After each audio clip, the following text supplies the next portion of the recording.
Hello, everybody. Time for another midweek chat. A little bit late getting out the chat today, this week. Yesterday, didn't have too much time to prepare. We were at St. John's Abbey, 16 of us from St. James.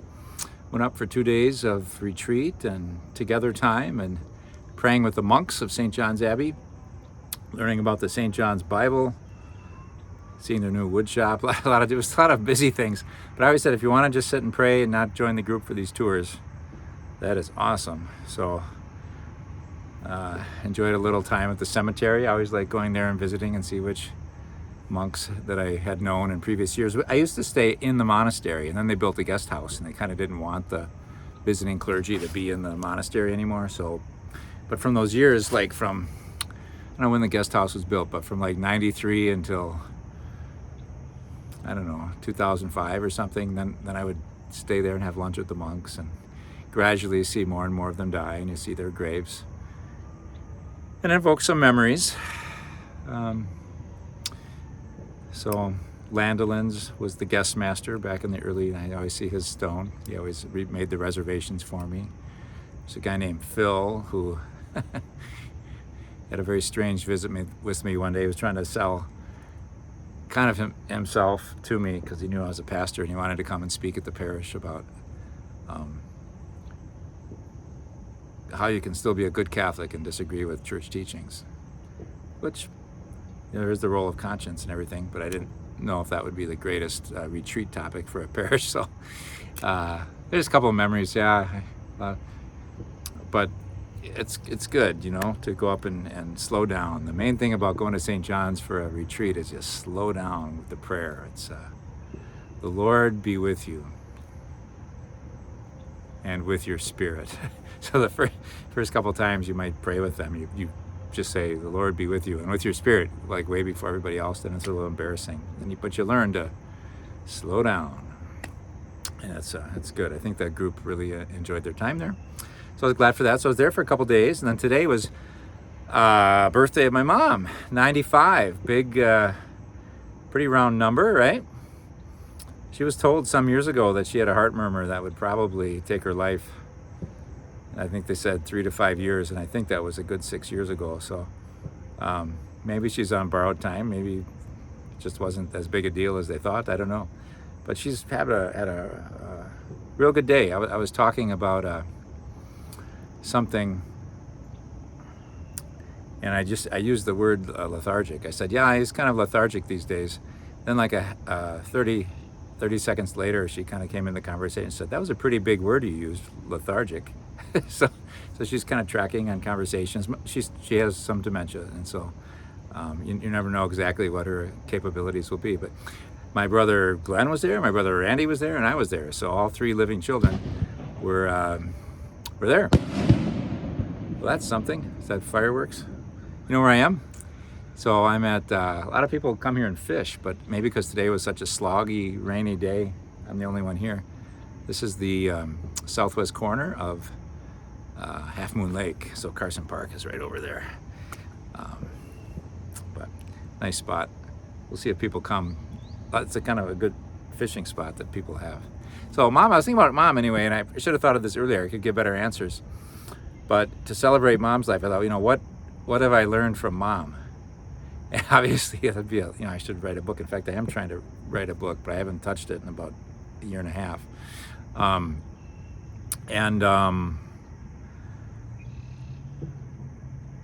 A few things that just come to mind. I'll just do 3. I can do three more another day, but obviously a lot more. I remember once talking to her about, and she's had a lot of grief in her life, right? So her daughter, my sister, died. Her husband, my dad, died. But she's a strong person, and she's,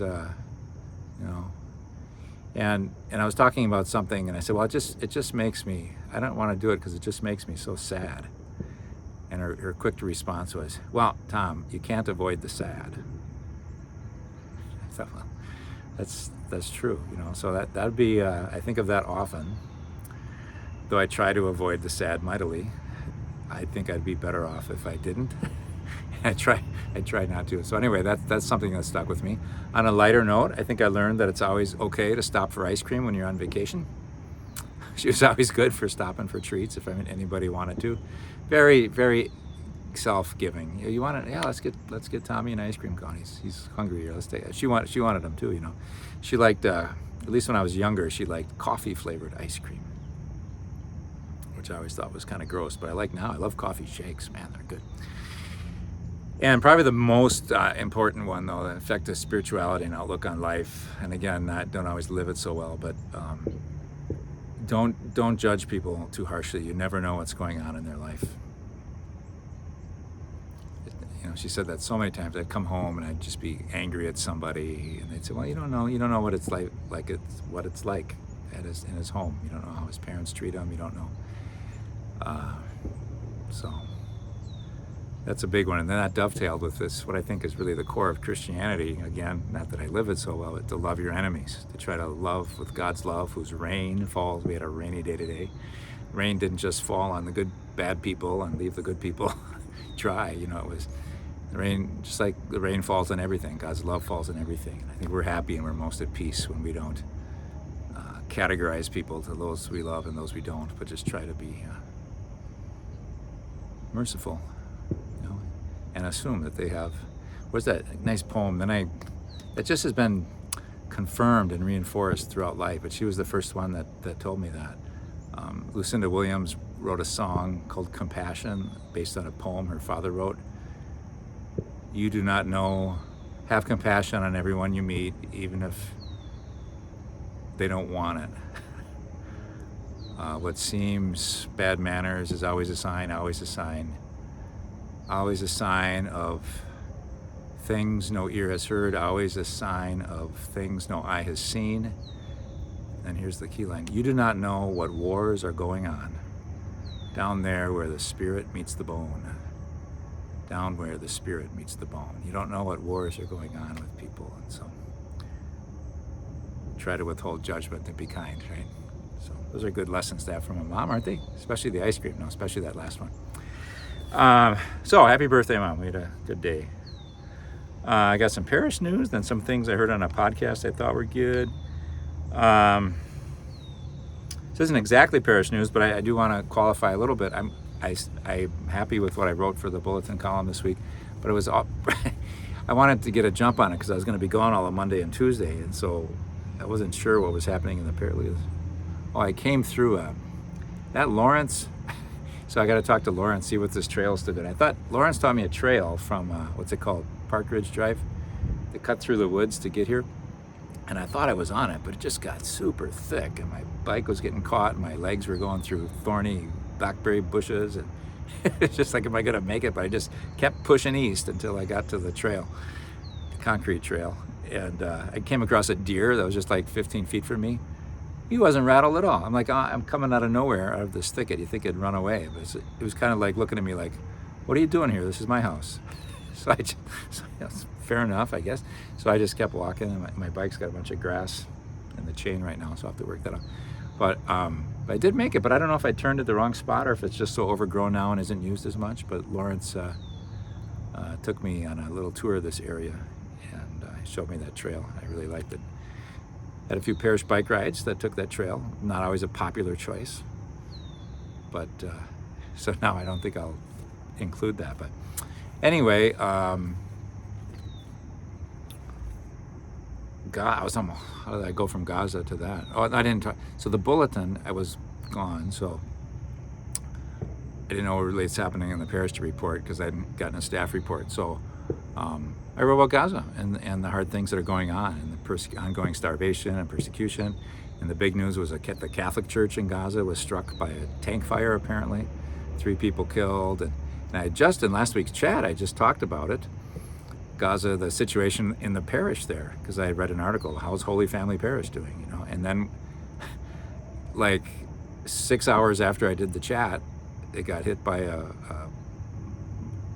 tank fire, missile or bomb, whatever that comes out of tanks, tank shells, and hit the church. So I wrote a fair amount about that. Plus there was this attack on this Christian village in the West Bank called Taibeh, where I'd been on sabbatical. I spent an afternoon there for Oktoberfest. I spent a happy day sampling their wines because Muslims don't drink beer. or alcohol. And so if they're going to have any beer in the West Bank, the Christians brew it. In Bethlehem, they have Shepherd's beer. In Taipei, it's called Taipei. And it's just a really nice effort. So anyway, it's this lovely Christian city in the West Bank. And there's local people that think God wants them to have all the land, and they spray paint. There's no place for you here. They've been there for generations upon generations and lived peaceably enough. So anyway, I reflected on all that in the bulletin. So I hope that's okay. And then at the end, I had some parish news when I got back from the retreat. Sunshine Days is going real well. We have 49 little ones participating and having a good time, being led and mentored by volunteers, mostly teens. 38 volunteers and 47 little ones. So it's a great St. James tradition. It's great to see the ones who, when they were little, remember having such a good time. Had such a good time. Hi. The ones when they're little, they remember having such a good time. So they get older and they want to volunteer to help the little ones. It's really great. So that's happening. There's 2 more days for that. And then our retreat was really good. I reported on that in the bulletin as well. So, what else we got going on here in the parish? And the VBS people, the Vacation Bible School Sunshine Days. Kelly wanted to thank everybody for cash donations. They didn't have to pay anything for food and snacks because they had enough in donations to buy all the snacks, which is great. No food expense. It's good for the bottom line, right?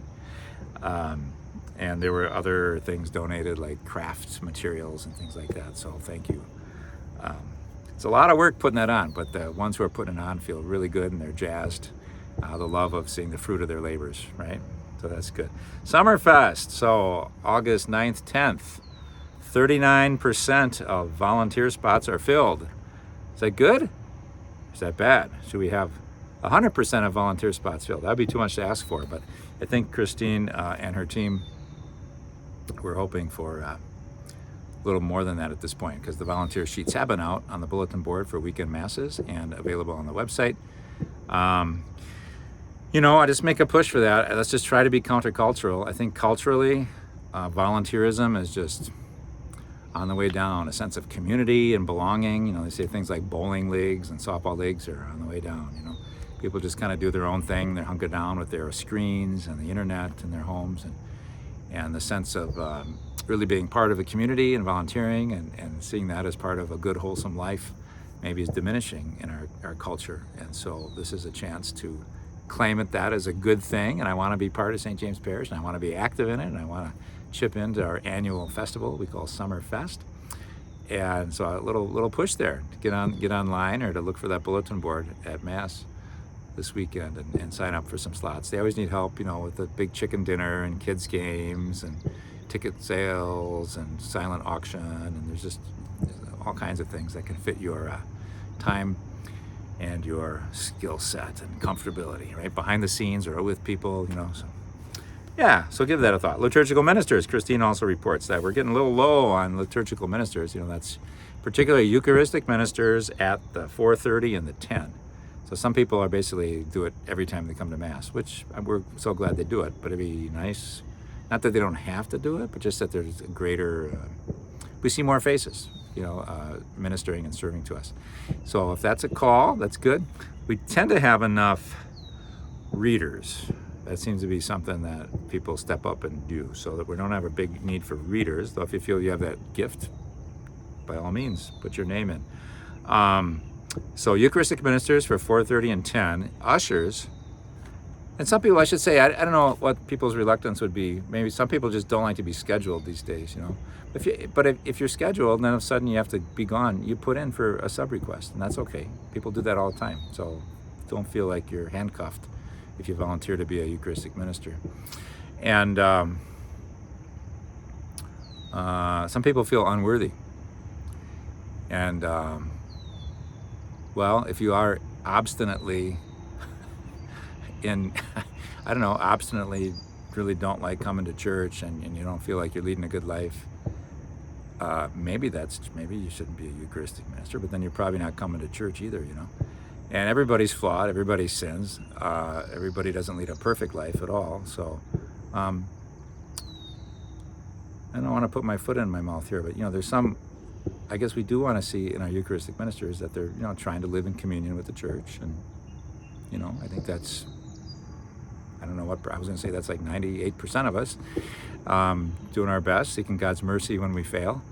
So I don't think you have to be like sinless or something in order to be a Eucharistic minister. Believe that what you're giving people at communion is Jesus. Hunger for the bread of life yourself. Know the value of the blood of Christ, the Eucharist.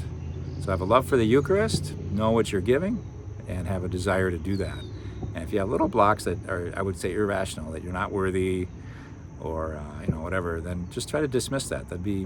That's sort of impeding your spiritual growth and your growth in communion with the people of St. James. So, okay, so that'd be good. And what else you said? Hospitality. So at 4:30. So 4:30 in some, I don't know if it's the most attended, but maybe it pulls the most from maybe people that aren't registered at St. James, or I'm not sure, but it has like the most people, but it has the greatest needs for liturgical ministers, which is interesting. And 8 o'clock Mass has the least attendance by far, but it has the least attendance of the 3 Masses. But volunteers are great. We got all volunteers we need at 8 o'clock Mass. So for hospitality, for usher, for Eucharistic ministry, for reading. But the other Masses lag a little bit. Then 10 o'clock Mass. So ushers, so 4:30 across the board, except readers. EMs, ushers, hospitality.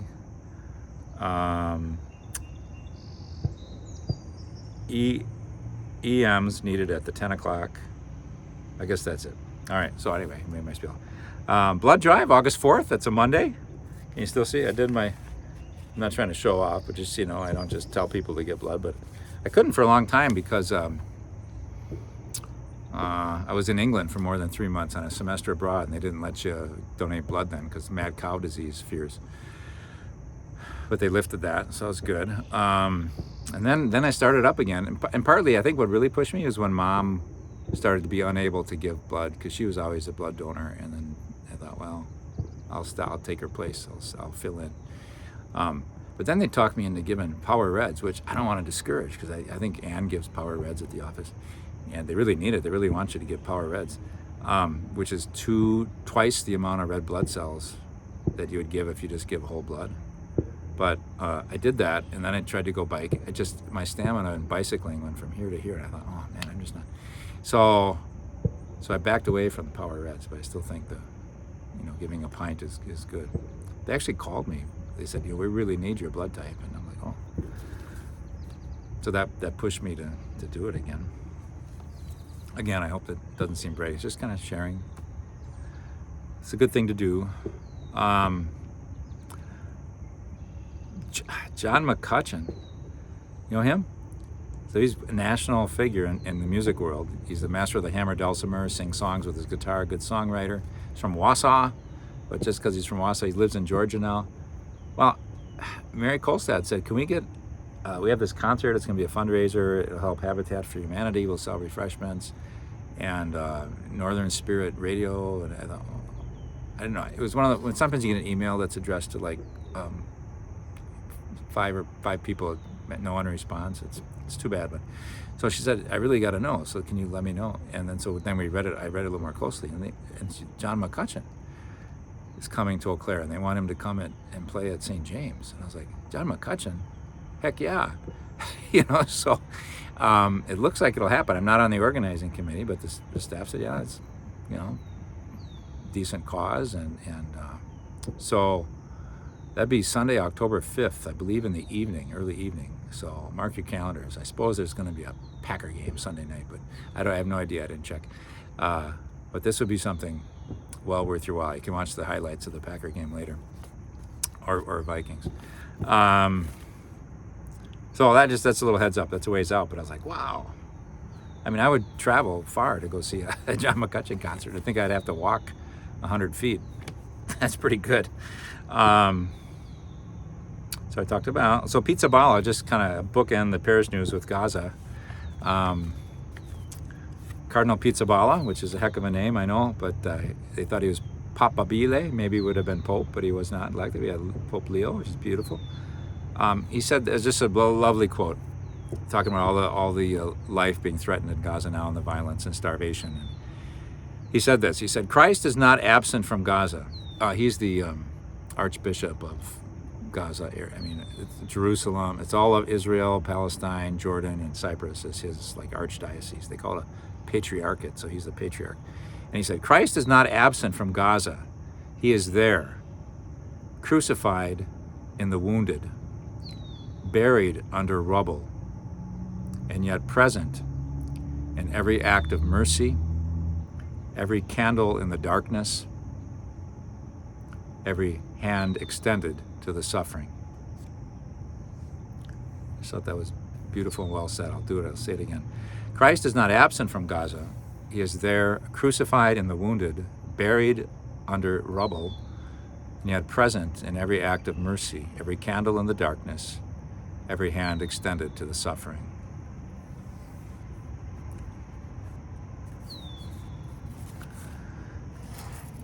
So I'm gonna uncross my legs so I get circulation back to my knees and below. Okay, all right. Wow, isn't that something? I have a knee appointment this week. Something happened to that one, so hope it's not requiring too much corrective action.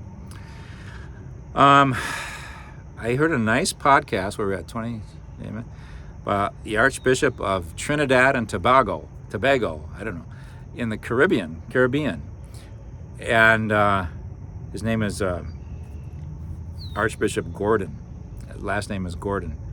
It was very good. It was on the America Media podcast. It's the most recent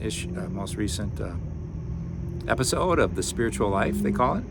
But it was really good.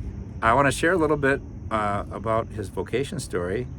He grew up in a religious family. His dad was Anglican, and Anglicans, I guess, well, I don't know. Anyway, his dad went to church 4 times a year, which he said as a child seemed about right to him. Like as a child seemed about right to him, but he still remained Catholic, followed his mother's religion. And I don't know, when he was 14 or so, or 16, I forget the age, he heard the question posed, do you think God is calling you to be a priest? And he said he took it really to heart, and he looked out the window, I don't know if it was his classroom at school or what, and he just said, after that time, he knew he was not called to be a priest. And he never gave it a thought for 6 years. And his thinking was that he had dyslexia. I think he was actually 18, which doesn't make sense with the timeline I'll talk. So one of these, because he had a girlfriend, that was part of it. But he said the main thing he thought is, I have dyslexia. And priests have to read out loud, all the time. It's part of the main job description.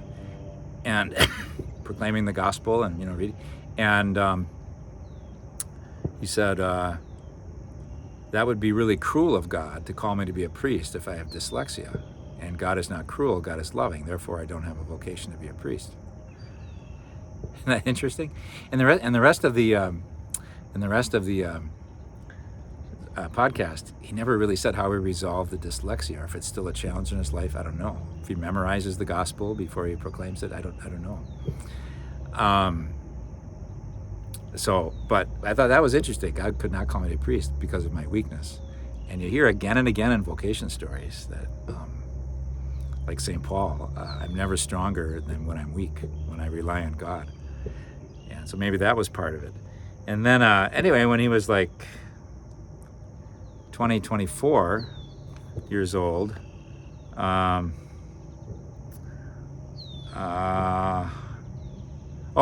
his other reflection on that was, I discovered at that age how easy it is to shut out God's voice. Like the call was still probably there, and he was just kind of shutting it out. He wasn't a bad guy. He was doing good things. He was going to church. But how easy it is to shut out God's voice. It's a little chilling to hear that, right? Even when you're being religiously observant. At 20, after Mass, he felt no connection to God whatsoever, he said once. And he thought, well, I'm not going back to church. unless somehow a reason becomes apparent to me, a good reason to go back to church. And then that week, this young woman said, "Come with me to the youth group," and she convinced him. So that was his reason to go back. And they were dating for a while, thinking about the future, getting kind of serious, maybe 6 months later. And then she said, "Well, we shouldn't think too much about the future because I'm not going to have you for long anyway." And he goes, "What do you mean?" And she says, "Well, I think you're going to be a priest." And he just started laughing. He thought, "That's crazy. It's crazy." But then, like 3 months later, he didn't shut out God anymore. He just really wrestled. And he became a priest. Now he's an archbishop. So that was interesting. But he kind of went on about how to figure out the will of God, and God's. So much about was not shutting out God's voice and inviting God's voice, hearing God's voice, is to develop a relationship with Christ. Could be a relationship with God, if you prefer that with God, which means praying, which means sharing your life, sharing your feelings, talking to Jesus, talking to God, and having a willing spirit. Like if I sense that you want me to do something, I'll do it. I actually want to sense that you want me to do something. I want to be actively living your will, and so. And then he started talking about, he started using words that are kind of Jesuit Ignatian spirituality, where he started talking about desolation and consolation and how you know God's will. And desolation, he was saying, is when you don't really feel very connected at all to God. And so you pray and you're not sure anyone's there. And St. Ignatius talks about that a lot. And the opposite of that is consolation, when you have a real assurance and a kind of a felt experience of God's love. And I've talked about this a few times more in the chat, and it's interesting to me. It's very interesting. But he spent more time on desolation. And he said he was going to give a talk on a whole different topic, and he just happened to ask the question to the guys out there. He said, "How many of you guys, when you pray, don't even feel anyone's there to listen to you?" And all these hands shot up. There's like 1,000 men out in the conference, and 500 hands shot up. How many of you feel like your prayers aren't answered? And so answer. Well, let's talk about that. You're experiencing desolation. Don't give up. Don't be discouraged. God always loves you. God's always present, but it's real when you don't experience God's presence. And as I heard him talk, it sounded like he had two main explanations. One is if you're kind of accommodated yourself to a sinful life, which doesn't have to be just horrible things, but where you're not seeking God's mercy, where you've just gotten used to your weaknesses and giving in to however you don't serve God, and we can just sort of, in order to maintain that distance from God, which gives us some level of comfort and control, our hearts, our spirits get dulled to God trying to speak to us. And so it's not like God's not trying to speak to us, it's just that we kind of built a shell around our hearts, And so there are just a lot of honesty and a lot of prayer, a hard look at your life, confessing your sins, whether to God or to a priest. It can break that shell down. So that would be a thing. The other thing is maybe you're leading a well enough life, not you're perfect, but you're relying on God's mercy and all that, and you can still lose a felt sense of connection to God, because, as he said, God wants to create more space for a deeper relationship, for something new in your life, So maybe you always just pray the same prayer for the last 20 years, and suddenly it's nothing. Well, maybe you're invited to just speak from your heart to God more. And honestly, maybe you've been angry, maybe you've been sad, and to kind of put that out there. Maybe more of a scriptural meditation, some more work in prayer. Could be like that. But the main message that he was saying is, don't be afraid if you're desolation. Doesn't mean God's not there. Sometimes we start, especially in our culture. I've heard this book called Dopamine Nation, that we want dopamine. We always want to feel good, and just stay the course. You know what God wants. The prophet, right? love kindness, do justice, walk humbly with your God. You know what Jesus says is most important: love your neighbor as yourself, love God with your heart, mind, soul, mind, and strength. You know, stay the course. And it may not feel good every day, and it won't. But don't give up just because you're not feeling good. You know, hopefully you kind of stay the course, and things come around. You get some consolations, which might not be as thrilling as winning the lottery, but an assurance that you are loved, and your service to neighbor and your time that you make prayer for God is precious to God. So, a little over 30 minutes already, so let you take this in. And we pray. I have a dear friend who's recovering from surgery today, so I ask you to pray for Mark. I have lots of people in the parish with lots of things going on in their lives and their families. And nobody's spared suffering, right? Let's try to be aware of that and lend our heart to that and help with our bodies when we can.